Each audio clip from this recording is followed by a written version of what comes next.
안녕하세요.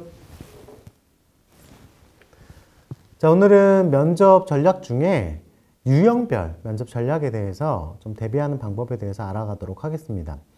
요즘에 참 유형이 다양해졌죠. 이 다양한 유형별로 어떻게 대비를 하면 면접에 있어서 성공할 수 있을까? 이 점에 대해서 좀 알아가셔야 될 것 같은데, 면접의 종류가 다양하니까 그 종류별로 좀 구체적인 설명을 드려보도록 하겠습니다. 자, 앞에 보시는 것처럼 면접은 유형이 굉장히 다양합니다. 뭐 집단 면접도 있고, 직무 면접도 있고, PT, 토론, 상황, 압박 등등등. 네.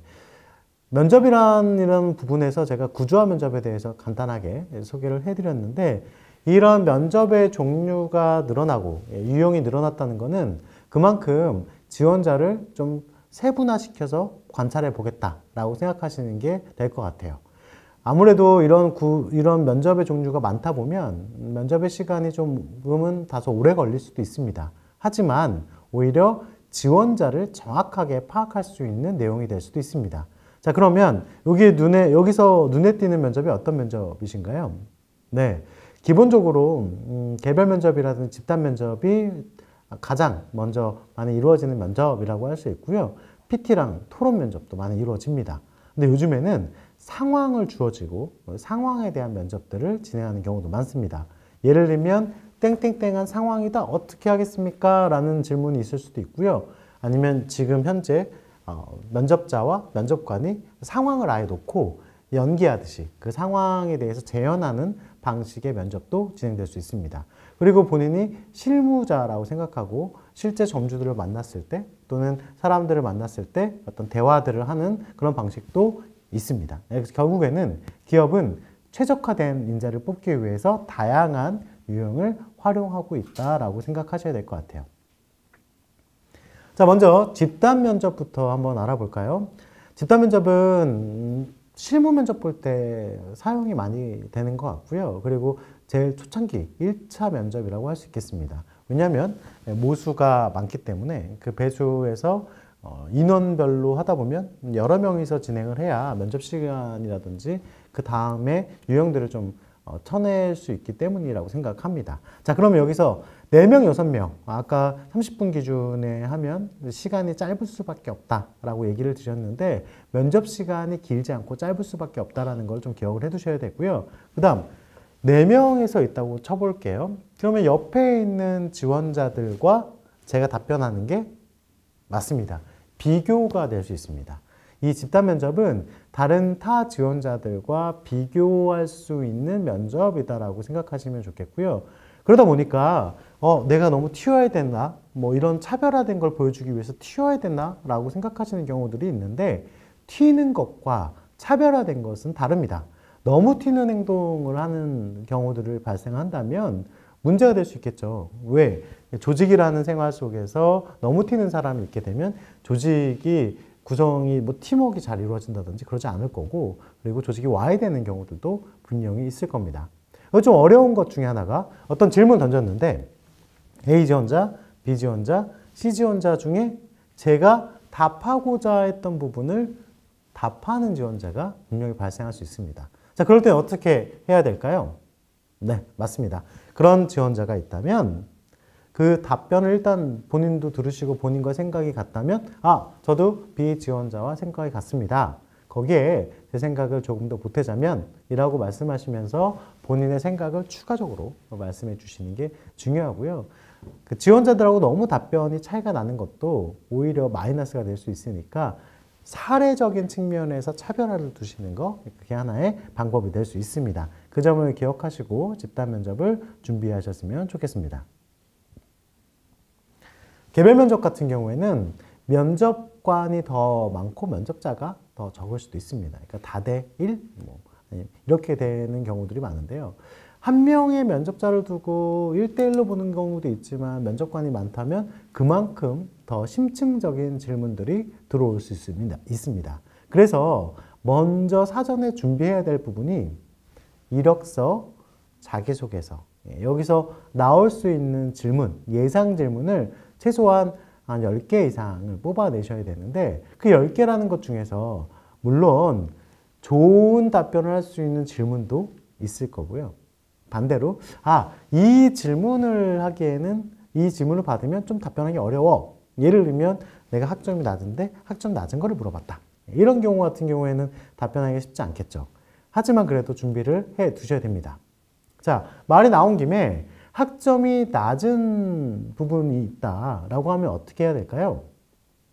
제가 생각하기에는 일단 인정을 하시는 게 중요합니다. 그때 당시에 왜 학점이 낮은지에 대해서 확실하게 인정을 하시고, 다만 지금 이 일을 예를 들어서 개발자다, 개발 일을 하기 위해서 노력했던 경험들을 조금 더 상세하게 얘기해 주시는 게 좋을 것 같습니다. 너무 학점이 낮은 거에 대해서 포장을 하려고 하다 보면 결국에는 진정성이 좀 부족하다라는 느낌을 들 수가 있으니까 포장이 아니라 인정할 건 인정하고, 그다음에 추가적으로 그 부분에 대해서 내가 노력했던 경험들을 얘기해 주시는 게 좋을 것 같습니다. 그리고 꼬리에 질문을 물을 수가 있네요. 예를 들어서 하나 얘기 나왔을 때 그거 말고요, 그거 말고요, 거기에선 또 뭐가 있나요? 이런 식으로 꼬리를 무는 질문, 즉 압박 면접 형태가 이루어질 수 있습니다. 자, 이런 경우에는 끝까지 최대한 답변을 하기 위해서 노력하시는 게 중요하고요. 압박 면접이라는 것 자체가 극한 상황에 몰았을 때 우리 지원자의 행동들이 어떤 게 나오는지를 보고자 하는 부분이 있다 보니까 당황하지 마시고 최대한 본인이 생각하셔서 답변들을 얘기해 주시면 좋을 것 같습니다. 요즘에는 이 꼬리를 묻는 질문들도 있지만 그거보다 더 어려운 질문도 나왔습니다. 뭐냐? 그거 말고 다른 경험이 있습니까? 라고 해서 다른 컨텐츠들을 가지고 있는지를 묻고 있습니다. 그래서 아무래도 면접을 준비하실 때는 경험에 대한 정리가 확실하게 되어 있어야 그때그때마다 적지적소의 그 용어들을 활용할 수 있겠죠. PT 면접에 대한 이야기를 좀 드려볼게요.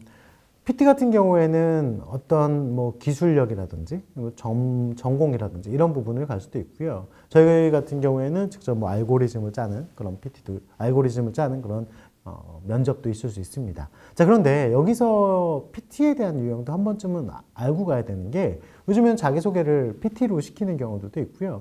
강점이나 회사에 대한 전략에 대해서 관심을 갖고 있는지를 확인하는 게 PT 면접일 수 있습니다. PT의 유형은 여러 가지가 있는데 그 중에 이제 PPT로 미리 사전에 주제를 받고 발표 자료를 만들어서 발표하는 케이스도 있고요. 그 다음에 그날 당일날 와서 사전 주제를 받고 그날 당일날 와서 전지로 작성하는 경우도 있습니다. 그리고 그냥 페이지에 작성한 다음에 그 내용을 복사해서 면접관님들께 드리고 발표하는 것. 그 다음에 화면 아니면 칠판에다가 판서하는 경우도 있습니다. 이 PT 같은 경우에는 꼭 기억해 두셔야 될 게 오프닝과 클로징을 좀 생각해 두시면 좋을 것 같아요. 단순하게 제가 자기소개를 할 때 땡땡땡 강점이 있는 지원자 홍길동입니다. 자기소개하겠습니다. 이렇게 하는 것보다 어떤 키워드가 될 수 있는 거. 한번 일을 시작하면 끝까지 완수합니다. 땡땡땡 지원자 홍길동입니다. 이런 식으로 첫 PR 멘트를 던져주는 게 오프닝인데요. 오프닝을 한번 해주시면 우리 평가하는 면접관들이 조금 더 관심을 가지실 거고요.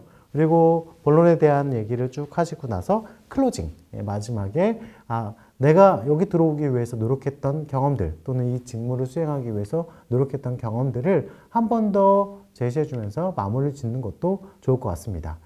PT 면접 같은 경우에는 주로 전공에 대한 부분이라든지 아니면 본인 직무와 관련된 부분들을 많이 묻고 있으니까요. 거기에 대해서 정확한 분석과 파악이 필요할 수 있습니다. PT의 구성은 앞에 보시는 것처럼 주제를 제시를 받고 하는 것, 현장에서 주는 것도 있고요. 그 다음에 발표 구성 같은 경우에는 짧게는 5분 PT도 있고요. 길게는 20분, 30분까지 가는 것도 있습니다. 전공과 관련된 또 직무와 관련된 PT 같은 경우에는 이 시간이 조금 더 길 수 있습니다. 그리고 Q&A 부분이 있겠죠. 그 PT를 했을 때 거기에 대한 궁금증을 면접관들께서 물어보십니다. 즉 만약에 어떤 전략에 대한 부분을 얘기했다면 이 전략에 대해서 나오시는 질문까지도 좀 예상하고 두세 개 정도를 또 전략에 대한 방안으로 준비해 두시는 것도 좋을 것 같습니다. 토론 면접입니다. 지금 제가 눈에 보이게 GD 면접이라고 딱 한 줄로 써놨는데 요즘에는 찬성이냐 반대냐라는 어떤 서로의 의견을 설득하고 논리적인 의견을 펼치는 그런 부분도 아직 있지만 요즘에 GD 면접이라고 그룹 디스커션, 즉 그룹별로 토의를 해서 어떤 방향을 좀 만들어가고 전략을 제시하는 방향의 토의 형태가 좀 많아지고 있습니다. 결국엔 토의를 통해서 어떤 전략에 대해서 아이디어를 모으고 그 생각을 정리하고 발표하고 자료를 제출하는 이런 부분들을 보고자 하는 거고요. 토론 같은 경우에는 어찌됐건 자리에 앉게 되면 먼저 상대방을 좀 기억할 수 있게 표로 상대방의 자석과 제 자석을 나누어서 상대방의 이야기를 그 표에다 적는다든지 이런 방식을 좀 활용하시면서 상대방의 이야기도 경청하고 또 질문도 상대방 제 의견을 제시하면 상대방한테 충분히 물어볼 수 있습니다. 예를 들어서 땡땡땡 부분에 대해서는 저는 이렇게 생각하는데 A 지원자께서는 여기에 대해서 어떻게 생각하시는지 궁금합니다. 이런 식으로 질문을 유도하실 수도 있고요. 또 대화 중에 분명히 참여율이 좀 낮은 분명히 우리 팀에 지원자가 있을 겁니다. 그러면 그 지원자에게 질문을 해서 지원자가 참여할 수 있도록 만들어주는 것도 하나의 방법이 될 수 있습니다. 자, 강의를 한번 정리해 보겠습니다. 유형은 굉장히 다양합니다. 이 다양한 유형, 일단 어떻게 진행되는지만 알고 계신다면 그 내용은 이 사람이 직무에 대한 준비가 잘 돼 있나, 또는 인성에 대한 준비가 잘 돼 있나, 면접에 대한 준비가 잘 돼 있나, 이런 부분은 저는 같다고 생각하고요. 유형만 좀 다를 뿐이니까 그 유형에 맞게 미리 사전에 좀 준비를 해 두시면 좋을 것 같고, 요즘에는 영상으로 자기의 PR이라든지 이런 걸 찍어서 QR코드를 또 이력서에 넣는 그런 상황도 있다고 하는데요. 그것도 한번 활용해 보시면 제가 봤을 땐 도움이 되실 거라 생각이 듭니다. 즉, 면접은 대면에서 이력서나 자기소개서에서 나와 있던 부분들, 그런 거에 대한 지식들을 한 번 더 검증하는 자리이다 라고 생각하시면 좋겠고요. 각 유형별로 준비를 철저히 하게 하실 때, 특히 이제 PT 면접 같은 경우에는 산업과 직무에 대한 이해도를 좀 가지고 직무 전략이라든지 또는 직무를 잘 수행할 수 있는 강점을 잘 표현하시면 도움이 되실 것 같습니다. 자, 면접에 대한 유형 잘 체크하셔가지고요. 꼭 면접 때 좋은 평가 받으시길 바랍니다. 감사합니다.